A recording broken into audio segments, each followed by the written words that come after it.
and welcome to Myth Monsters. My name is Erin and I'll be your host for these little snack bite-sized podcasts on folklore and mythical monsters from around the world. These podcasts focus on the actual cryptids, folklore and mythic monsters from global mythology, rather than focusing on the full stories of heroes and their big adventures.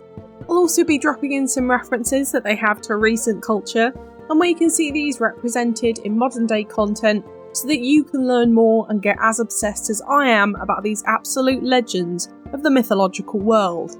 You might be surprised for an episode on Monday, and this is because this is a bonus episode from the week that I missed from being off with COVID. I just couldn't record it, I was so ill, so you have this episode today, but you also have another one on Thursday, you lucky lot. It's another mythology we've not really covered before today, so I'm really excited to bring this one to you this week. I also did a live radio show with video and everything last week. You might actually get to see my face. With the wonderful Barnaby from Wisconsin Caps. We talked monsters, cryptids, urban legends for an hour. If you've not had a chance to look at this yet, you can find a link to this on the Twitter or on the Wisconsin Caps YouTube channel. That's CAPS. So, what are we covering? You've seen the title of this episode. You know what it is, but yes, we are looking at the terrifying Dybbuk this week from Jewish folklore. I love covering religion-based monsters, and I've realised that we've not really covered the Jewish faith properly yet, so here's one that will hopefully satisfy that craving, but it is more of a spooky supernatural one rather than a monster unto itself, but it's certainly one we should cover, and if you've been listening for a while, you will know that I love ghost stories and urban legends. So I decided to cover it. The Dybbuk is a demonic spirit within the Jewish faith, which would possess the body of someone who is usually unwell, and usually very mentally unwell too. They would take control of the person's body and basically just cause a ruckus. However, these ruckuses were very much expected behaviour from someone who was mentally ill at the time. It might sound a bit like demonic possession here, and in theory, it is, but the Dybbuk weren't the demons themselves, they were the spirits of evil or lost people who had not atoned for their sins before their untimely deaths, and attached themselves kind of like leeches to living beings to basically take refuge within their bodies. They would find their victims by being picked up by an actual demon, who would appear as a cat or a black dog, and then would be guided to a body of a living person by that demon. The soul would then attach to the body like a ghost, and the demon would possess the body itself, giving the soul a perfect place to stay whilst the demon removed the presence of the actual person they inhabited. The Dybbuk was very often perceived as a male spirit and would usually inhabit female bodies. They would enter the body through their vagina on the eve of their wedding nights, and so you kind of have that image of a sexual possession as well as a physical one. Very much an image of opposites with male and female, living and dead, pure and impure, all within one body. Usually the person would have committed a secret sin, which is why the Dybbuk is attracted to them, as they look for the sinful to hide away from their own sins. Okay, that's about it for the description. So how do you get them out? Well, the easy answer is always exorcism, like most demon possessions, I suppose. The exorcism of a Dybbuk took an entire village though, and was actually a really difficult spirit to get rid of. It would be held in a synagogue with 10 purified men in white, with their arms and heads bound in the sacred parchments of the daily prayers, and they would surround the grave of the suspected Dybbuk, so not the person possessed, but the Dybbuk's original body. They would then address the Dybbuk directly and list all of the sins that they committed during their human life, which would both flatter and threaten the existence of the spirit, and tell them that they cannot enter any other body. It was absolutely essential that the men performing this exorcism showed no fear, or else the Dybbuk might actually transfer to their body instead, which I imagine was pretty scary. Eventually though, the Dybbuk would give in and the men would open the ark containing the Torah and remove 7 scrolls, give 7 blows on 7 ram's horns, and light 7 black candles. The men would then recite incantations and pronounce the 7 combinations of the 42-letter name of God, to remove the Dybbuk. In more recent times though, there was a myth that the Dybbuk could be captured and held within a wooden Dybbuk box, which was an old wine box or cabinet made of wood. They are quite small, they're not like giant-sized cabinets that you would keep liquor in. These were sealed with wax, and if you opened these, you would cause misfortune on yourself and possibly let the Dybbuk possess you. I'll go more into this later, but I do stress the word myth in there. Now, on to etymology. Dybbuk is a Yiddish word, but it comes from the Hebrew word Dybbuk, which means to cling. However, it's sometimes read from the Hebrew word Dybbuk, which means evil. So it is quite literal this week, but sometimes you gotta hit the nail right on the head, you know? I actually love etymologies like this. It's nice and easy and explainable to layman's. That's always a bonus. In terms of history though, this one is pretty juicy. The first reports of the Dybbuk were from the 1500s, which coincided with a focus on Jewish mysticism and the theories of reincarnation within the faith, otherwise known as Kabbalistic Judaism.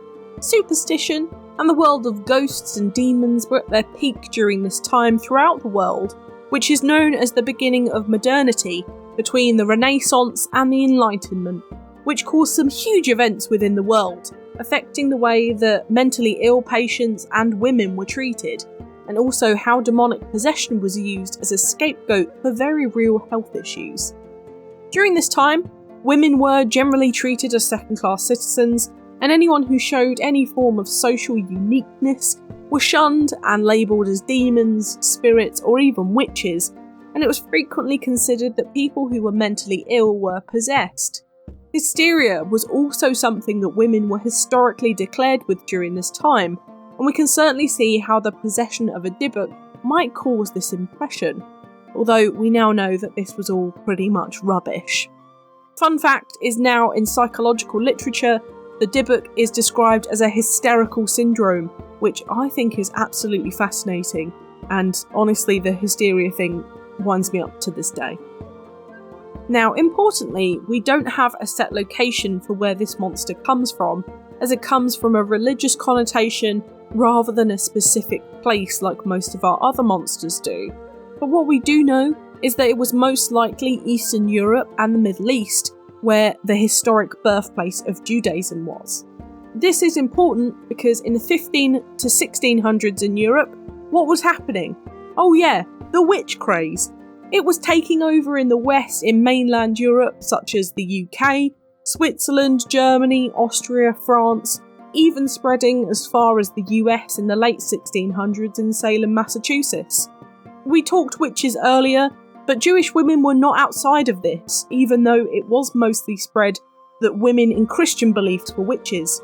Around 35 to 50,000 people were executed in Europe for being witches, and possession was certainly an excuse to be executed.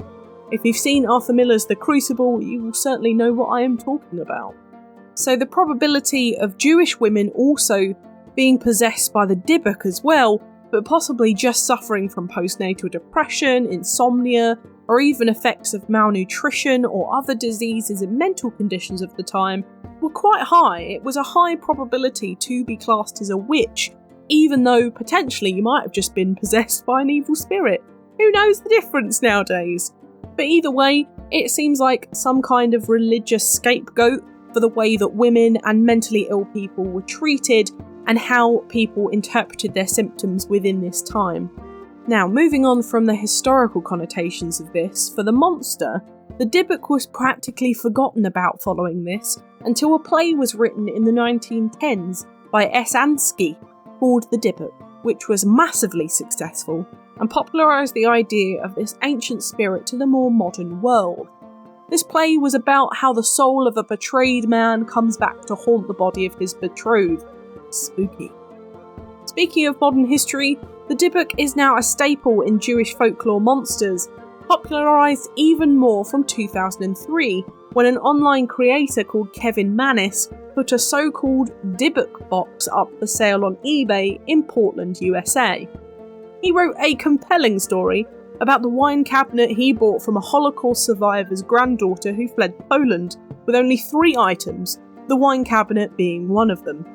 The woman called it the Dybbuk box and told Manis that her grandmother kept it sealed shut and out of reach as inside lived a Dybbuk.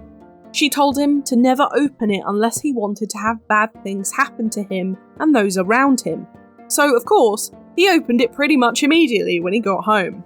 He found inside 2 US pennies dating back to 1925, 2 locks of hair, a dried rosebud, a candlestick, a golden wine cup, and a granite sculpture with Shalom carved into it. And behind all of this, he found the Shema, a Jewish prayer carved into the back of the cabinet. Interestingly, in Orthodox Judaism, women are not required to recite the Shema, which is a daily prayer, which I find quite interesting in regards to this monster affecting mostly women, so that's a fun little tidbit for you as well.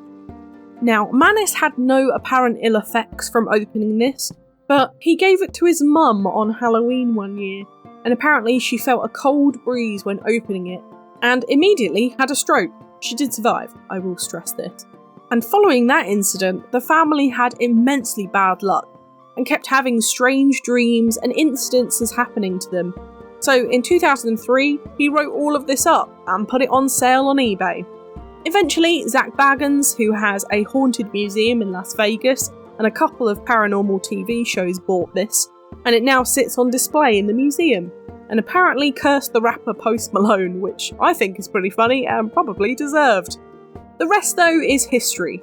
You can Google Dybbuk box now and find opening videos, as well as listings on eBay and Etsy, and even a documentary about how a YouTuber opened one, which is apparently really bad, but I can't confirm with my own eyes, and is very spooky. However, here's the great part of this. Do you remember earlier when I was talking about this and said it was a myth, and to stress the fact that it was a myth? Well, in 2014 and 2019, 2 supernatural experts looked at this myth and declared that this made absolutely no sense considering what Dybbuks try to achieve, and said that the whole box thing was fake. It had absolutely no grounds and didn't exist within the Jewish folklore. Then, in 2015, Manis wrote a post on Facebook saying the following: "I am the original creator of the story of the Dybbuk box, which appeared as one of my eBay posts back in 2003. How about this? If you or anyone else can find any reference to a Dybbuk box anywhere in history prior to my eBay post, I'll pay you $100,000 and tattoo your name on my forehead." This was backed up in 2021 when he admitted to a writer that the Dybbuk box is a story that I created, and the Dybbuk box story has done exactly what I intended it to do when I posted it 20 years ago, which was to become an interactive horror story in real time. I also added new elements to the Dybbuk box story over the years to help evolve it, keep it relevant and interesting. So that solves the mystery there, and confirms that if you get a Dybbuk box, it has nothing to do with the actual myth monster. You are basically just being scammed by someone, and you are silly if you believe anything is actually in there. That leads us quite nicely onto modern media with the internet surprise there. We actually have a few specific ones this week, which honestly I was quite shocked about. I didn't think I'd find much, but I did. So, for art, we have some gorgeous paintings, including Dybbuk by Ephraim Moshe Lillian from the late 1800s, and Dybbuk by John Fenton from 1980, but of course, as always, go check out some independent stuff too. In movies, we have Ezra, Dybbuk, The Curse is Real, The Possession, Demon, The Dybbuk, The Serious Man, Dybbuk Box, The Story of Chris Chambers, Der Dybbuk, The Unborn, The Demonologist, To Dust, Dybbuk, and Killer Sofa. For TV, we have Monsters and Mysteries in America, Dybbuk, Paranormal Witness, Ghost Adventures, Play of the Week, Deadly Possessions, Difficult People, The Real Ghostbusters, and Legends of Tomorrow. And in video games, we actually only have a few, such as Pathfinder, Guile of Dybbuk, Shin Megami Tensei 4, and Shin Megami Tensei Devil Summoner. And my book recommendation this week is the Encyclopedia of Jewish Myth, Magic and Mysticism by Jeffrey W. Dennis for literally everything Jewish folklore. And for more spooky stuff, go for Lilith's Cave, Jewish Tales of the Supernatural by Howard Schwartz. I would really recommend both of these. Have a little look if you're into this kind of thing. Now it's time for Do I Think They Existed? Well, ghosts, spirits and demons are always a little bit hard to judge on this one, as I just don't feel very confident in saying they fully don't exist. I'm still very sceptical about the existence of ghosts, and I don't ever like to completely say not at all possible to something a little bit more supernatural. I will say that I do not believe in Dybbuk boxes. They sound like people trying to scam others into buying furniture. But I do know someone who sells haunted clowns on Instagram, like I actually know him, and that's a massive success. So maybe I'm missing out on selling furniture that's haunted, who knows, maybe I'm being too hasty there. There is also a whole load of museums that have haunted objects in, so who am I to say that these don't have ghosties attached to them? But in terms of possession, I think this might be more of a reflection of the time again, very much like the Christian witch hunts. I think it was almost like the Jewish version of this horrible event in history, which is also covered in women's blood for just being women at the time. And what a terribly sad ending to all of these people who were mentally ill or were just being women around that time, to be told that you're possessed by this demon who came in through your vagina. It's just not a particularly pleasant way to get a demon, is it? But it's just a reflection of how society treated them, and I think it's very, very sad. But what do you think? Did the Dybbuk roam the earth and the spirit realm? Let me know on Twitter, I would love to know what you think. What an interesting monster. I really do love covering ghosts and spirits, they are so interesting, and I always end up learning so much about different cultures and historical events too. Definitely nice to see a monster from this mythology also, and to look at history from a different point of view from the usual Christianized versions. Of course, I am from a historically Christian country, so most of the history I learned growing up was in this perspective. So it is always good to challenge that and learn other aspects of history through the eyes of different religions and different cultures. And that's what I try to do on this podcast, and I'm learning with you, so I'm all on board for this kind of mentality. Next week though, we are heading over to Eastern Europe, and we are looking at the king of the Slavic forests and a god that kind of looks like Swamp Thing, the Leshy.